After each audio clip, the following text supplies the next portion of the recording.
اگر آیت اس طرح ہوتی ان تطیعوا فریقا من الذین اوتوا الکتاب کے بجائے ان تطیعوا من الذین کتاب من الذین اوتوا الکتاب، اگر تم اطاعت کرو اہل کتاب کی اگر ہوتی تو معلوم ہوتا اہل کتاب کے پورے لوگ ایمان والوں کو گمراہ کرنا چاہتے ہیں. ایسا ہوتا تو ایک بھی اہل کتاب مسلمان نہ ہوتا، جبکہ اللہ تعالیٰ نے کہا فریقا من الذین اوتوا الکتاب، اہل کتاب کے ایک گروہ کی اگر تم بات مانو وہ چاہتے ہیں کہ تم ایمان لانے کے بعد کفر اختیار کرو. یہی وجہ ہے اسی انداز کی وجہ سے، اسی رحم و کرم کی وجہ سے بہت سارے عیسائی اس وقت کے مسلمان ہوئے، بہت سارے یہودی زیادہ نہیں ہے عیسائی کے مقابلے میں، مگر جتنے بھی ہوئے وہ مسلمان ہوئے. یہ اللہ کے فضل و کرم کی وجہ سے، آیتوں کے اسی برکت کی وجہ سے. اگر آیتیں براہ راست اگر نازل ہوتی یہ کہہ کر کہ اہل کتاب تمہیں گمراہ کرنا چاہتے ہیں تو اہل کتاب سرے سے سب کے سب آ گئے. پر یہ قرآن مجید کے الفاظ کی بھی جامعیت ہے، یہ معیار ہے ان کا. یردکم بعد ایمانکم، دوسری مرتبہ اللہ تعالیٰ گارنٹی لے رہا ہے صحابہ کے ایمان کی. یردکم، تمہیں پھیر دیں گے. معلوم ہوا کہ صحابہ ایمان لا کر جس جگہ پہ کھڑے ہیں وہاں سے ایک قدم بھی پیچھے جانا کفر کی طرف جانا ہے.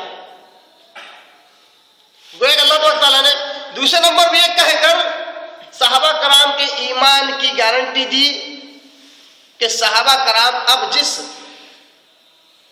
درجے پر ہے، جس جگہ پر ہے وہ ایمان کا درجہ ہے، وہاں سے آگے یا پیچھے ہونا کفر کی طرف لے جاتا ہے.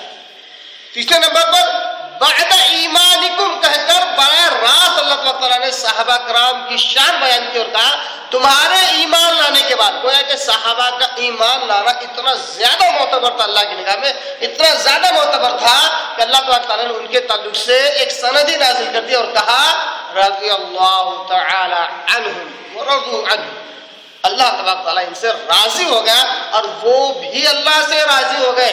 دونوں دو طرفہ، ایک طرفہ نہیں. اللہ بھی راضی ہو گیا صحابہ سے اور صحابہ کرام بھی اللہ تبارک تعالیٰ سے راضی ہو گئے. تو یہاں پر بھی اللہ تبارک تعالیٰ صحابہ کے ایمان کی گارنٹی لیتے ہوئے کہتا تم ایمان جو لا چکے ہو وہ واقعی قابل قبول ایمان ہے. بعد ایمانکم کافرین، یہ یہودیوں کا ایک گروہ یہ چاہتا ہے کہ تم ایمان لانے کے بعد کفر اختیار کرو. یہ آیت ہو ویسی ہے جیسی سورہ بقرہ کی سورہ نمبر 2 کی آیت نمبر 109 کے اندر اللہ تعالیٰ نے کہا. اس کی جو لوگ تفصیل جاننا چاہتے ہیں وہ انشاءاللہ عزیز امید کرتا ہوں یوٹیوب پر ہونا چاہیے اس کا ایک ویڈیو اسی آیت کی تشریح و تفسیر کے لیے.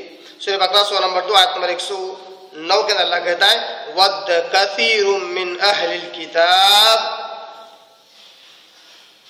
بہت زیادہ خواہش مند ہے اہل کتاب میں سے.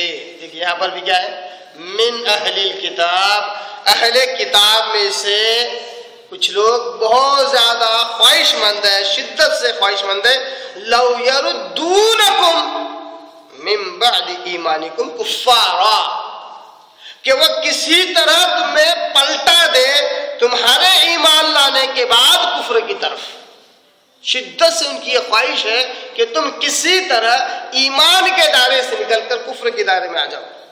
کیوں کرتے ہیں یہ کام وہ؟